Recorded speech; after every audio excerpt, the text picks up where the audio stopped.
Hi there, Cancer. Thank you for joining me for your weekly forecast for week commencing the 9th of January.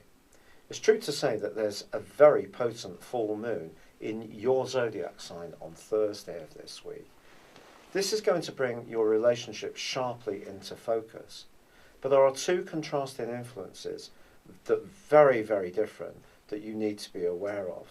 The first sees Mercury, the planet of logic and thought, in a very precise but almost brittle part of your situation.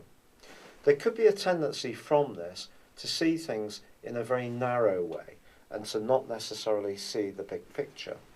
Conversely, and paradoxically, Venus and Neptune are combining in the most wonderful of ways, in a much more open and broad part of your scope, which can see you see the big picture.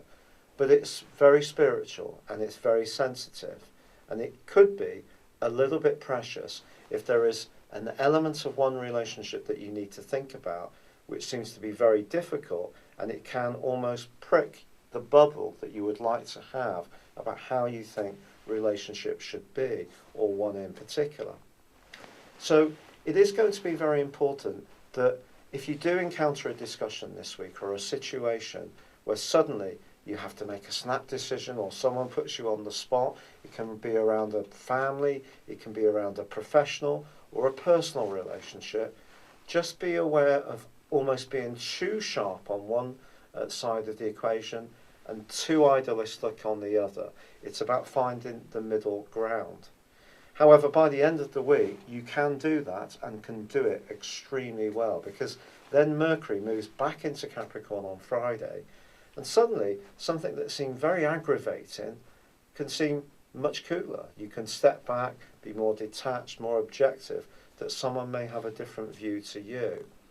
But there is this potential for you to really want to indulge in some escapism. If you can do this with one special person, go to see a movie, go to see a show or an art exhibition, the chances are you can really, really enjoy the day together.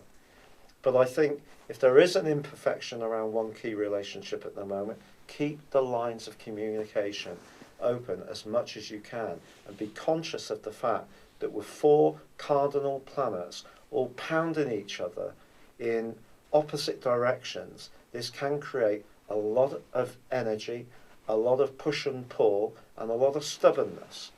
And it's going to be through a spirit of give and take that ultimately, by the end of this week, things can work out well for you. It's been a real pleasure being with you. Thank you for joining me. Good luck, and goodbye for now.